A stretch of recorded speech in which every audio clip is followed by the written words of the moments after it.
আমি যখন উত্তরের রিক্সা থেকে নামি তখন যখন দেখছি যে একটা ভাই আমার সামনে মারা গেছে, তার উপর থেকে আমি নিজেও জানি না যে আমি নিজে বাঁচতে পারবো নাকি না, উপর দিয়ে স্নাইপার দিয়ে গুলি করা হচ্ছে। আমরা কি সন্ত্রাস ছিলাম যে আমাদেরকে স্নাইপার দিয়ে গুলি করা হচ্ছে? অবশ্যই তাদের আত্মার মাগফিরাত কামনা করি এবং আমরা ন্যায্য বিচার চাই। আমরা প্রোটেস্ট করতে গিয়ে দেখলাম যে না, আমরা রাজাকার হয়ে গেলাম। প্রধানমন্ত্রীও আমাদের পক্ষে না, সরকারও আমাদের পক্ষে না। যেই পুলিশের কাছে আমরা সাহায্য যাবো সেই পুলিশে আমাদেরকে মারতেছে, উল্টা ছাত্রলীগদের সাহায্য করতেছে।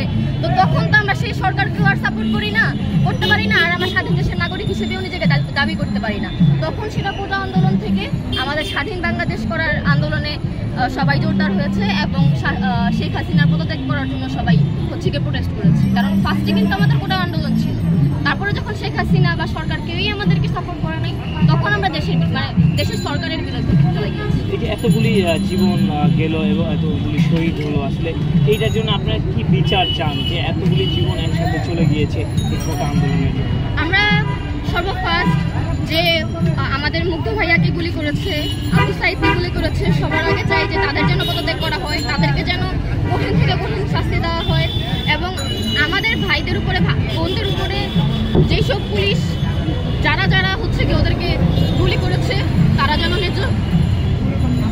ন্যায্য বিচার পায়, তাহলে তাদের আত্মা শান্তি পাবে। অ্যাটলিস্ট আমরাও শান্তি পাবো। কারণ আরেকটা কথা, সেটা হচ্ছে কি পুলিশ তো কারো আন্ডারে কথা বলে গুলি করে কিংবা প্রধানমন্ত্রী, তখন এই বিচারটা কার হওয়া উচিত? পুলিশের দোষ দিচ্ছে, পুলিশকে এখন বানাচ্ছে যে সে জামাত শিবিরের লোক তাই গুলি করেছে। আসলে এইটা কি বলবেন যে আমাদের যে শহীদ হয়েছেন সাইদ, তার যে যখন ধরলো তাকে একটা ছেলেকে 17 বছর স্টুডেন্টকে বললো সে মারছে, আবার এখন আসলে জামাত শিবিরের সে পুলিশ ছিল। এইটা এখন এটা বিচারটা কার চাচ্ছেন আসলে? বিচার এটাই চাচ্ছে যে প্রধানমন্ত্রীর বিচার তো হয়েছেই, উনি পদত্যাগ করেছে। যারা হচ্ছে গিয়ে ভিডিওর মধ্যে কিন্তু ধরা পড়ছে, আমরা কিন্তু অনেক জায়গায় অনেকে ভিডিও করেছি, ওইখানে যাদেরকে ধরা পড়েছে আমরা চাই যে তাদেরকে যেন অ্যাটলিস্ট পদত্যাগ করা হয়, তাদেরকে যেন অ্যাটলিস্ট ন্যায্য বিচার করা হয়, মানে তাদেরকে যেন অ্যাটলিস্ট সাজা দেওয়া হয় এবং ওই আপনাদের যেটা মাগফিরাত কামনা। এই পুরোটা দায়বদ্ধ কে নিবে? মানে একজন তো অনুমতি দেয়, এটা কি প্রধানমন্ত্রীর এটা বিচার হওয়া উচিত?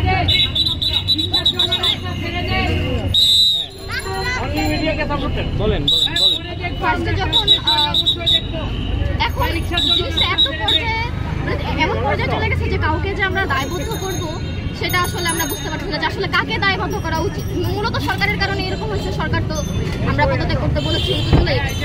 তো এখন হচ্ছে যে আমরা দেশটাকে কিভাবে সুন্দর সুশৃঙ্খলভাবে চালাতে পারবো সেই হিসাবে আমাদের সোচ্চার হওয়া উচিত এবং যারা দোষী ছিল তাদেরকে যেন ওইটার তদন্ত করে তাদেরকে শাস্তি দেওয়া। তার ছেলে তো বলেছেন আবারও তার মাকে রাজনীতিতে ফিরে আসার জন্য।